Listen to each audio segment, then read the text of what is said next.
ज़ीरोधा में कॉल और पुट में ट्रेडिंग करने में कितने चार्जेस लगते हैं।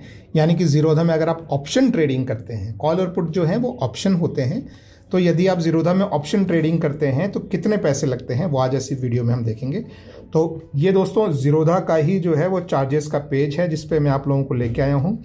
यहाँ पे आप स्क्रॉल करेंगे तो आपको ये कुछ चार्जेस यहाँ पे जो है वो दिखाई देते हैं, लेकिन इनमें से कोई भी चार्ज जो है वो कॉल और पुट का चार्जेस नहीं है, ये ध्यान रखें। तो ये ज़ीरो वाला भी जो है वो गलत है। ये जो लिखा है यहाँ पे ये वैलिड होता है, तो इसमें से ये वाला चार्ज जो है वो वैलिड है, लेकिन ये अकेला चार्ज नहीं होता है, और भी बहुत सारे चार्ज होते हैं जो कि हम थोड़ा सा नीचे स्क्रॉल करके देखते हैं। तो हम थोड़ा सा नीचे जाते हैं तो यहाँ पे आप देख सकते हैं कि आपको इक्विटी के चार्जेस दिए हैं, करेंसी के चार्जेस दिए हैं और कमोडिटी के चार्जेस दिए हैं। तो हमारा जो FNO जो है वो इक्विटी में आता है। तो हम अभी ये देखिए करेंसी और कमोडिटी की भी टैब है, हम इक्विटी वाली टैब पे आ गए हैं। अब इक्विटी वाली टैब में 4 ऑप्शन है, एक आपके डिलीवरी वाले शेयर्स, एक आपके इंट्राडे ट्रेडिंग वाले शेयर्स, फिर फ्यूचर्स और फिर ऑप्शंस।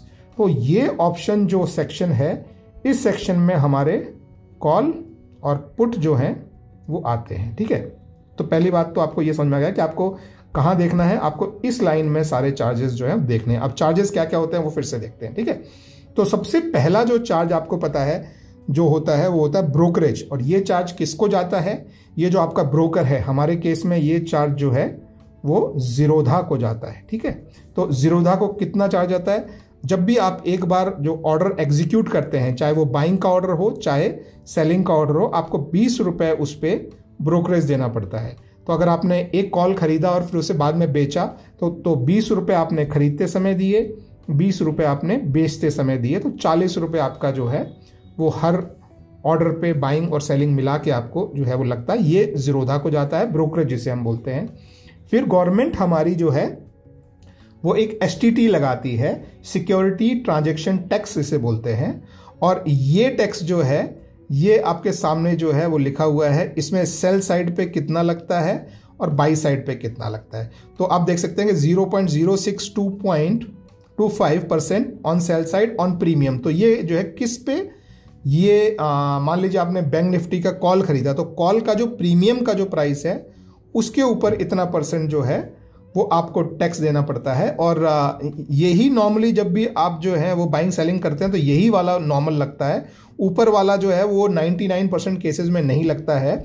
ऊपर वाला STT आपको सिर्फ तब लगता है जब आप पुट या कॉल की डिलीवरी लेते हैं, जो इंडेक्सेस में तो पॉसिबल ही नहीं है, लेकिन शेयर में अगर आप ट्रेड कर रहे हैं और आप डिलीवरी लेते हैं तो ये चार्जेस लगता है। लेकिन 99% केसेस में हम डिलीवरी नहीं लेते हैं तो ये चार्जेस नहीं लगता है, हमको नॉर्मली यही वाला STT लगता है। तो ये एक एडिशनल चार्ज है जो गवर्नमेंट को जाता है।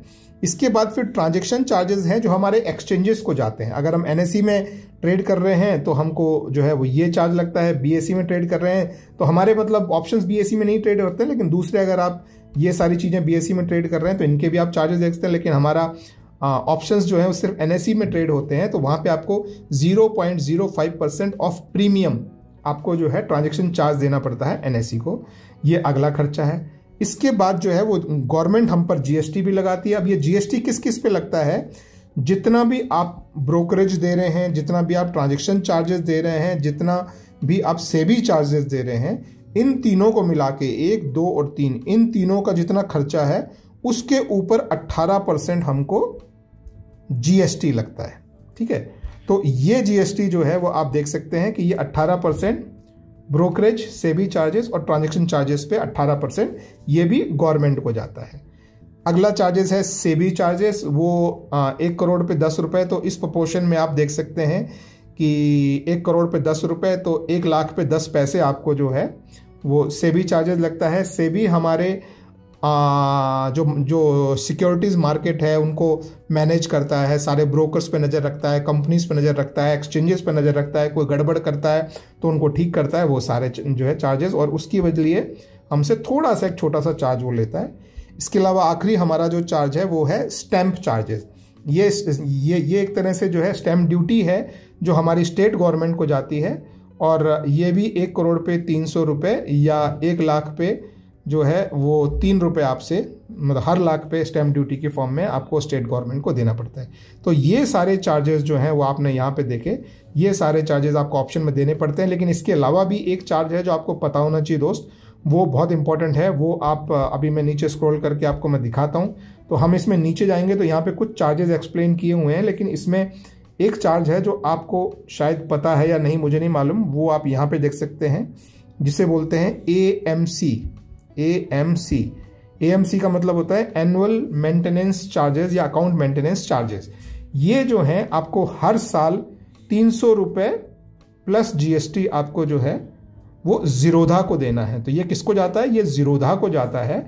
और ये आप कोई ट्रेड करें नहीं करें, शेयर में ट्रेड करें, फ्यूचर में ट्रेड करें, ऑप्शन में ट्रेड करें, आपको ये 300 रुपये आपको हर साल जो है वो आपको देना ही है। और ये 4 हिस्सों में बांटकर आपको हर 90 दिन में 4 बराबर हिस्सों में बांटकर 75 रुपये प्लस GST आपको साल में 4 बार चार्ज किया जाता है। तो ये भी आपको पता होना चाहिए। तो आई होप आपको समझ में आ गया होगा कि आपको जो है ऑप्शन पे सीधा सीधा आपको 20 रुपये फ्लैट आपको लगता है ब्रोकरेज, और बाकी सारे गवर्नमेंट के, NSE के और सेबी के चार्जेस आपको लगते हैं। आई होप वीडियो हेल्पफुल होगा। Thank you.